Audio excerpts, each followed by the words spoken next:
নমস্কার, কাকলিস কুকিং হাবের নতুন আরেকটি ভিডিওতে আপনাদের সবাইকে স্বাগত। আজ আমি মাত্র ৫টা ডিম আর ঘরোয়া কিছু উপকরণ দিয়ে তৈরি একটা অসাধারণ স্বাদের রেসিপি আপনাদের সাথে শেয়ার করতে চলে এসেছি। তাহলে চলুন আমার সাথে থেকে রেসিপিটা দেখে নিন। এখানে আমি ৫টা ডিম নিয়ে নিয়েছি। এদিকে আরেকটা স্টিলের থালা নিয়েছি, একটু কানা উঁচু থালা নিয়েছি। এর মধ্যে আমি দিয়ে দিলাম খুব অল্প পরিমাণে একটু হোয়াইট অয়েল। এখন এই তেলটা হাত দিয়ে থালার গায়ে খুব ভালো করে মাখিয়ে দিচ্ছি, একদম কর্নারগুলোও যাতে খুব ভালোভাবে তেলটা মাখানো হয় সেইভাবেই তেলটা মাখিয়ে নিচ্ছি। এখন আমি থালাটার মধ্যে একটা একটা করে ডিম নিয়ে এইভাবে মাঝখান থেকে ফাটিয়ে নিয়ে খুব সাবধানে ডিমের ভিতরের অংশটা এই থালার মধ্যে দিয়ে দেব।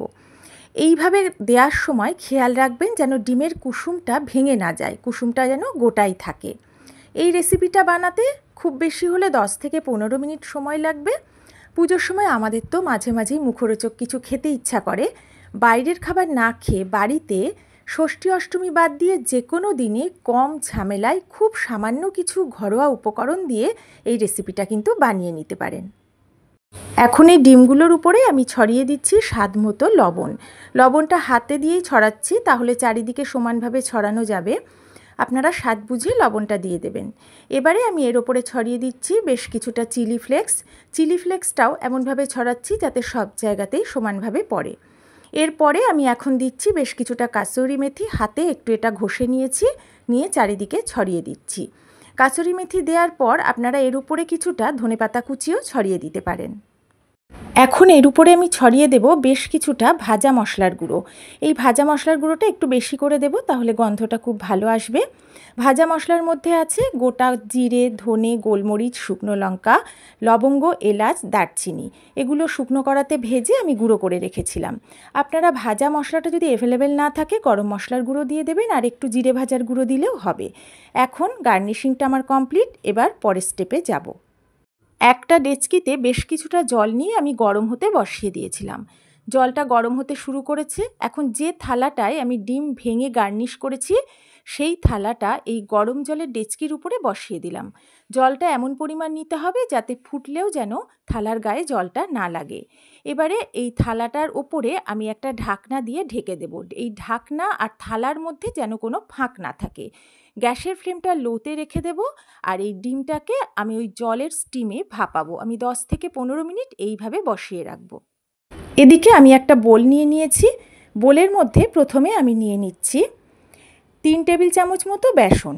এখানে আমি ছোলার বেসনটা নিয়েছি। বেসনের পরিমাণটা আপনারা আপনাদের প্রয়োজন অনুযায়ী বাড়িয়ে কমিয়ে নেবেন। আমি আপাতত 3 টেবিল চামচ নিলাম, লাগলে পরে আরেকটু অ্যাড করব। এবারে আমি এর মধ্যে নিচ্ছি 2.5 টেবিল চামচ চালের গুঁড়ো। যতটা পরিমাণ বেসন নেবেন চালের গুঁড়ো তার থেকে পরিমাণটা একটু কম নেবেন।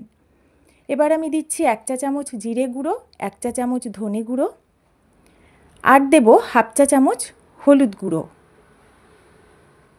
এবার আমি দেব 1/4 চা চামচ কাশ্মীরি লঙ্কার গুঁড়ো আর 1/4 চা চামচ ঝাল শুকনো লঙ্কার গুঁড়ো।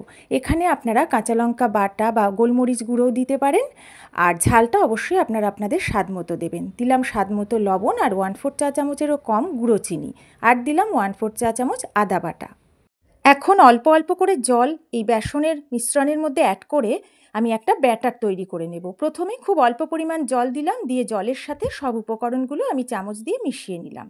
এবারে আবারও অল্প একটু জল অ্যাড করলাম, অ্যাড করে এটাকে আবারও ভালো করে আমি মিশিয়ে নিচ্ছি। এইভাবে বারবার জল অ্যাড করে যদি আস্তে আস্তে একটা ব্যাটার তৈরি করেন তাহলে কিন্তু ব্যাটারের মধ্যে দলা দলা ভাবটা একদম থাকবে না, বেশ একটা মসৃণ ব্যাটার তৈরি হবে। আমি এটা মেশানোর পরে আবারও আমার একটু জল প্রয়োজন হয়েছে, দিয়ে দেখুন ঠিক এইভাবে থিকনেসটা তৈরি করতে হবে। এর থেকে এটা যেন পাতলা একেবারেই না হয়। ভালো করে এটাকে ফ্যাটিয়ে নিয়েছি, এর মধ্যে কোনো লাম্প নেই। এবারে আমি এর মধ্যে দিয়ে দিচ্ছি 2 পিঞ্চ পরিমাণ খাবার সোডা। আমি হাতে করেই এটা দেখিয়ে দিলাম কতটা দিচ্ছি, খুবই অল্প পরিমাণ। আমি 2বার দিলাম, দিয়ে এটাকে আবারও ভালো করে মিশিয়ে নিয়ে খুব ভালো করে একটু ফ্যাটিয়ে নিচ্ছি। এটা ফ্যাটানোর পরে ব্যাটারটা আমার রেডি হয়ে যাবে। এখন এটাকে ঢেকে সাইডে রেখে আমি পরের স্টেপে যাব। অপরদিকে আমি যে ডিমটা ভাপাতে বসিয়েছিলাম 15 মিনিট পরে আমি গ্যাসের ফ্লেমটা অফ করে দিয়ে গরম ডেচকির ওপরে এটা আরও 5 মিনিট বসিয়ে রেখেছিলাম। এখন আমি ঢাকাটা তুলে নিচ্ছি। দেখুন কতটা সুন্দরভাবে এটা কিন্তু একদম জমে গেছে। হাত দিয়ে চাপলেই বুঝতে পারবেন এটা কিন্তু একদম শক্ত হয়ে গেছে। এখন আমি এই থালাটাকে গরম ডেচকির ওপর থেকে নামিয়ে নিয়েছি। এবার এটাকে ঠান্ডা করে নিয়ে আমি ফিরে আসছি। এখন এটা একদম ঠান্ডা হয়ে গেছে। এবারে আমি একটা ছুরি দিয়ে প্রথমে লম্বা লম্বা করে কেটে নিচ্ছি, তারপরে ছোট ছোট চৌকো করে করে কেটে নেব। আপনারা চাইলে টুকরোগুলো একটু বড় করেও কাটতে পারেন। এগুলো এত সুন্দরভাবে জমে গেছে যে কাটতে কোনো সমস্যাই হবে না। এবার প্রথমে এটাকে সাইড থেকে একটু ছাড়িয়ে নিতে হবে। আমি সেটা ভুলে গেছি বলে আমি এখন এই সাইড থেকে এটাকে একটু ছাড়িয়ে নেব, তাতেও কোনো সমস্যা হবে না। আর তলায় যেহেতু আমি থালায় একটু তেল মাখিয়েছিলাম, তাই থালার থেকে কিন্তু এটা খুব সুন্দরভাবে উঠেও আসবে। সাইড থেকে ছাড়িয়ে নেওয়ার পরে আমি এক একটা টুকরো এইভাবে তুলে নিচ্ছি। দেখুন উপরে যতটা সুন্দর লাগছে তলাতেও কিন্তু একই রকমভাবে সুন্দর দেখাচ্ছে, বেশ সুন্দরভাবে জমে গেছে। সব টুকরোগুলো আমি একইভাবে তুলে নিচ্ছি। সবগুলো কেটে আমি একটা অন্য প্লেটে তুলে নিয়েছি। আমি এইভাবে ছোট ছোট টুকরো করে কেটে নিয়েছি। এগুলো কিন্তু এইভাবেই শুধু খাওয়া যায়, ভীষণ ভালো লাগে। তবে আমি এগুলোকে দিয়ে অন্য একটা রেসিপি তৈরি করব, সেই কারণে আমি এখন পরের স্টেপে চলে যাচ্ছি। এখন গ্যাসে আমি একটা কড়া বসিয়ে দিয়েছি। কড়াতে দিয়ে দিচ্ছি বেশ কিছুটা পরিমাণ হোয়াইট অয়েল।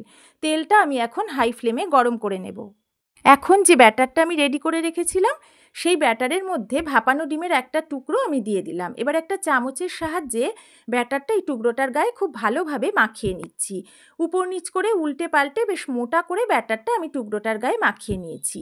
এদিকে তেলটা হাই ফ্লেমে গরম করে নিয়ে গ্যাসের ফ্লেমটা কিন্তু আমি লো করে দিয়ে তারপরে এই টুকরোগুলো তেলের মধ্যে দিয়ে দিচ্ছি। একই প্রসেসে সব টুকরোগুলোর গায়ে ব্যাটার মাখিয়ে আমি তেলের মধ্যে দিয়ে দেবো। আর সবগুলো তো আমি একবারে ভাজতে পারবো না, তাই দুবারে আমি ভেজে নেব। একবারে যতগুলো ভাজা সম্ভব ততগুলোই আমি এই তেলের মধ্যে দিয়ে দিচ্ছি।